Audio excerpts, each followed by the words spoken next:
We are today taking a test drive of INSTRUO's tape looper module called the LUBADH, and I'm finding that this incredibly rich and potent sounding module is fitting in just great in my acoustic, orchestral, cinematic sound design workflow. So let's take a look.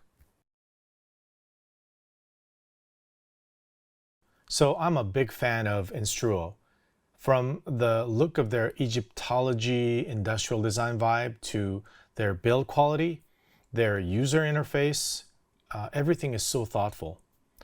It definitely feels like a premium product, which you don't take for granted in the DIY modular world. So as a consumer, I feel good about purchasing their products. The look and feel is such a huge part of the Eurorack experience, and I feel like INSTRUO and the team over there is really at the top of their game. I also have to add that the LUBADH, like all INSTRUO products, and I think I'm pronouncing that right, LUBADH, comes with one of the best product manuals out there, and that's quite a big deal, I think, in the Eurorack space, where manuals play such an important part in the learning experience.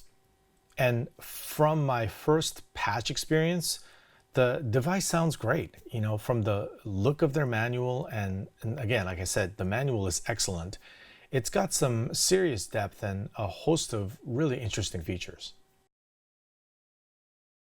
So what are the downsides potentially? Well, it's one of the high-end modules out there, and it commands a pretty hefty price, nearly $700 US. It's also one of those modules that are essentially kind of built around the Raspberry or Raspberry Pi. And from the look of it, it's built around a Raspberry compute module, which does make sense for a sampler type module like this. Their R-bar is also built around the Raspberry and almost identical internal layout from the looks of it. What does this mean? Well, I mean, it's fine. The Raspberry Pi is an awesome platform for something like this, especially for a Eurorack module that does this kind of thing. But also potentially it's prone to bugs and other software glitch issues. The more complex, the more problem potentially. And this is something to consider when buying modules now. And lo and behold, out of the box, I was definitely experiencing buggy behavior. Like the link button here on the tape deck wasn't working properly. And the input monitoring was a little glitchy. Like sometimes I could hear the input monitoring and sometimes I couldn't. I found that there was a firmware. It took me nearly 2 hours to download this almost 2 GB image, and their site was pretty slow. But thankfully, after the firmware, which in a sense is more like a disk image, I think it's some kind of a Linux or a custom Linux operating system, the module seems to be working just fine as intended. Okay, so I've got the recording prepared with the 9-minute long recording time in mind. And that's really important for my workflow because the R-bar, I had instruments prepared that was quite different because I only had like 90 seconds total time, but the R-bar, you can do a whole lot with that. With this, there's only just the left and the right tape deck essentially. So in order for me to take advantage of it, I had to record an entire different kind of source and sample material that I can load up to that would accentuate and take advantage of what this digital tape looper would do. So here, I'm going to play that a little bit. It's I've got this little pulsating bass octaves going, and I got this is like this cello, viola, octave, fifth kind of thing going on. Again, these are long, lush kinds of materials. I think that would play really well in the tape looper. And some of these ostinato loops, also they're much longer, and I think it'll be a lot of fun to load these up into the INSTRUO. A few other things. And then, you know, some solo instruments. And, you know, I've got to put an Octave little spiel in there. And I've got some horns too.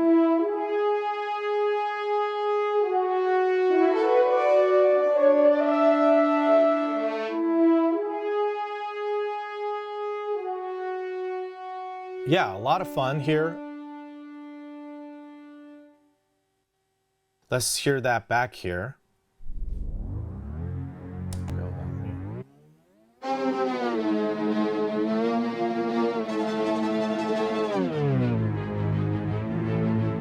So if you're not familiar with how the LUBADH works, all I did was I recorded just random punches of the sample box, and when this lights up, it's on the right pitch. Another cool thing is I can, you know, sort of play these things on top of this, so I can sort of get an idea as to how they could work. Right? So already kind of sounding insanely huge.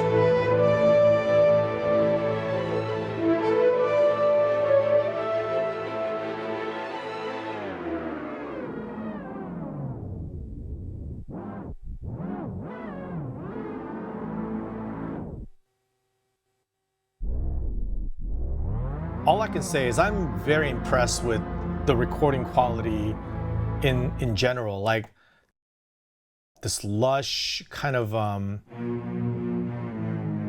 tapey vibe. I don't know what to call it, but there's a nice silkiness to it. That probably means that they used, you know, really good analog to digital converters and digital to analog converters and some kind of filtering thing to make it, you know, tapey, which is nice and smooth, not harsh or anything that's like edgy, like digitally.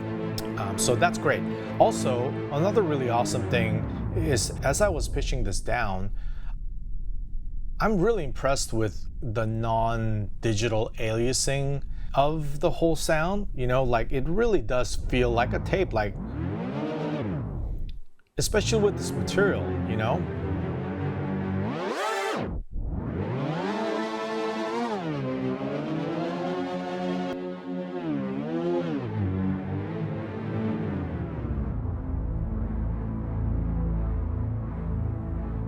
Like that doesn't sound bad at all. Like, I mean, it just sounds really cool, you know? So, I mean, already a win there.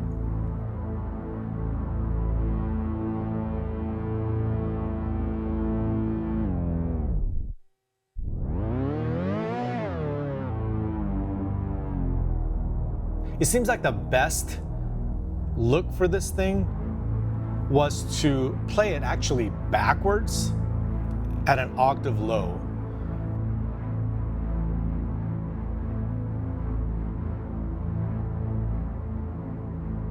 Let me do that again. I think that was going forward.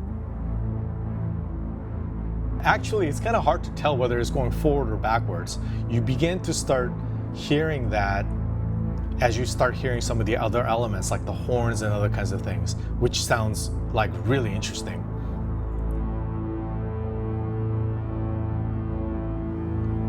Or is that, I think that's the cello. But I can actually perform right on top of that with this sample and then see how it goes, right? And already this sounds like insanely interesting.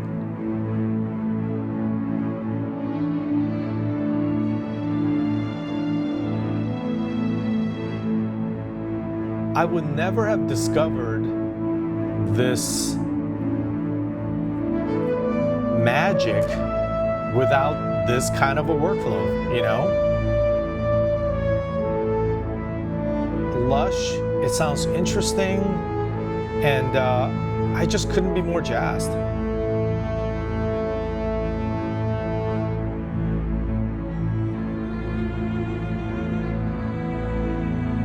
And again, the material here is being played backwards of my performance that I just randomly goof around for, I think, a good 4 or 5 minutes. I didn't have the patience to go all 9 minutes. And so you can kind of like cut materials and see how it interacts. I can maybe take even this material, like record it and then overdub on top of it and then create this insane texture. And that's just like as simple as recording it in and just playing it backwards an octave low, right?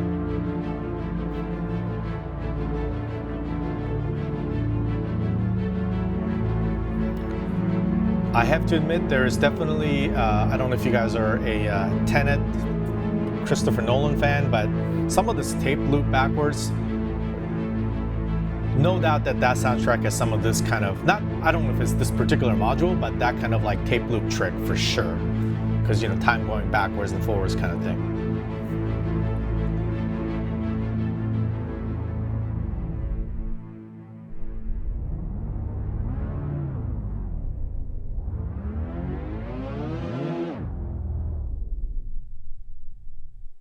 All right, so now that we've explored sort of the basic function of what this does, I want to explore some other features of this module.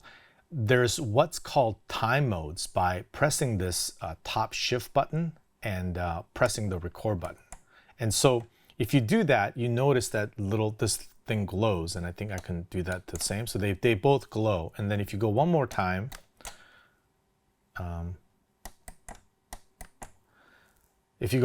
like that, it stays lit. So there's no mode. This is not lit right here. It's next to the clock out. That is just straight up like a tape deck. The second mode is what's called a decay mode. And again, I've read in the manual said that as you record them, it starts to like degrade, which is fine, but not interested for this purpose.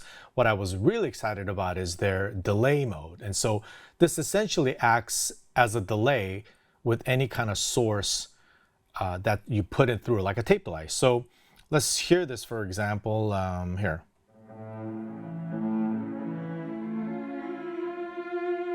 Did you hear that? So let me hear. And oh, and you control the length of the tape delay by this tape knob.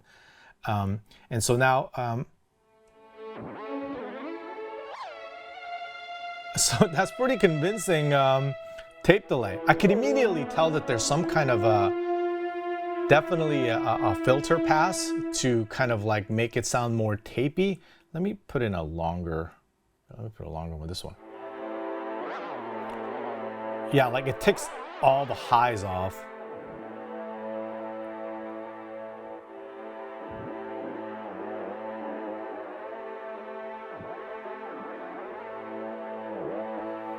So the left channel is the original signal, and then it delays it. I think up to 3 seconds of delay. It definitely has a warbly kind of like old time sound to it. Let me see if I can put a French horn through.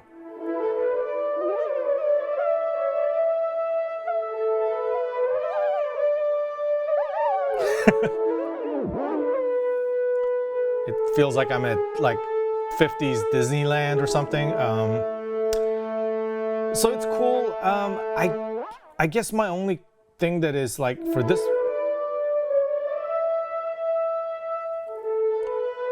like little goes a long way. It's like I barely have it on and it feels like right to me. Anything more than that, it's like very intense, the digital delay effect. And so it feels a little off-putting because like the pitch is so crazy. I wish the time dial was a little less sensitive.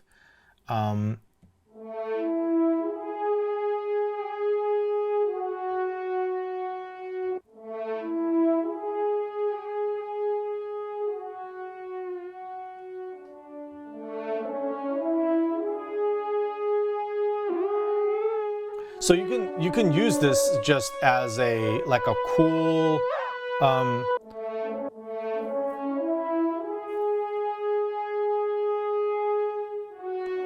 me see, is this toggling?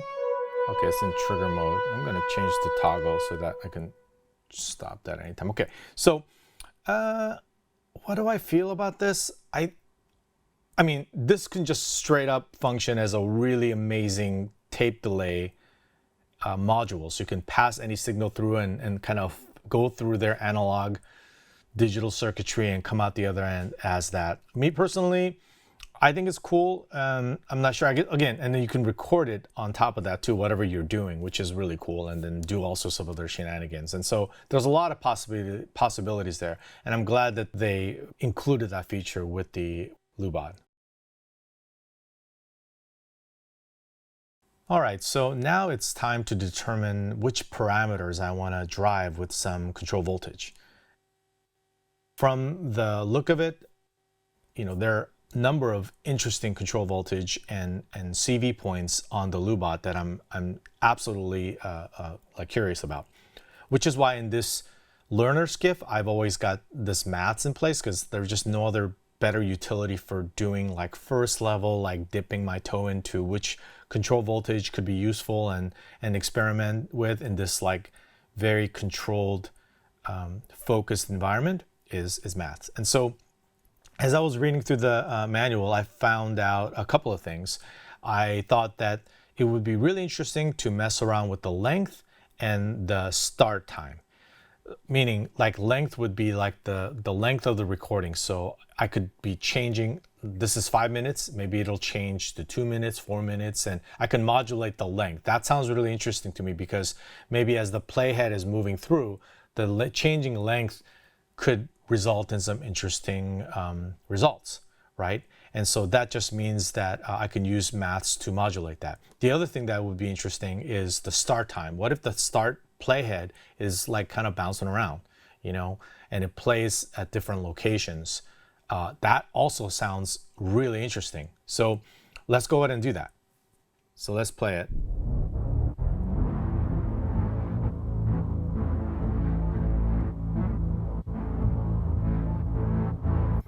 Okay, yeah, it's kind of sounding crazy, but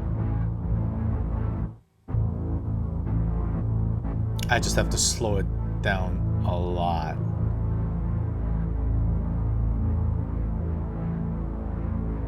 But not slow it down so much where it's not making any difference. So I'm gonna start with the start time first. So I want to make sure that the start time can oscillate a bit.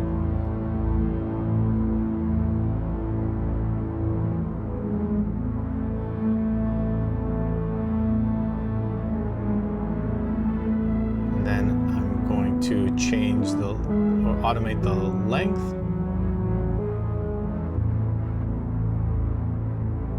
Oh, another awesome thing about this, by the way, which I did experiment with, and I don't know I can get results with this such a limited space, but see how this little thing blinks?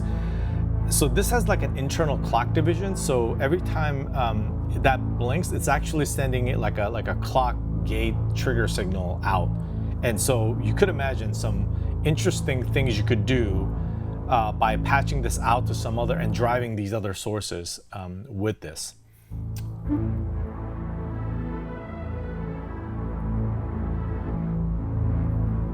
Like, I think this, once this gets attenuated, you could also make the source material even more interesting.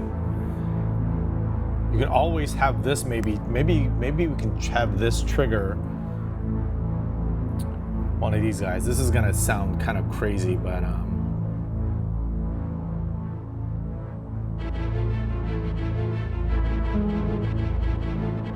okay, but you get the idea.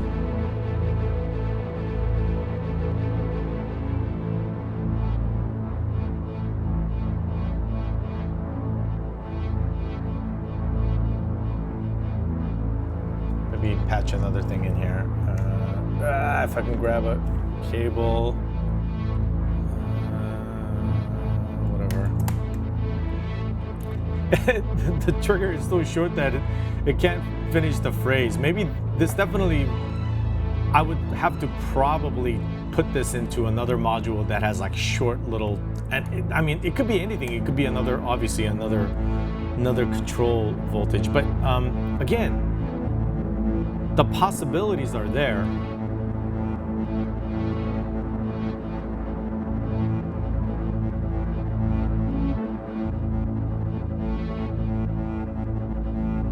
I don't know what this is. This is and just put some beats in here. Anyway, wow.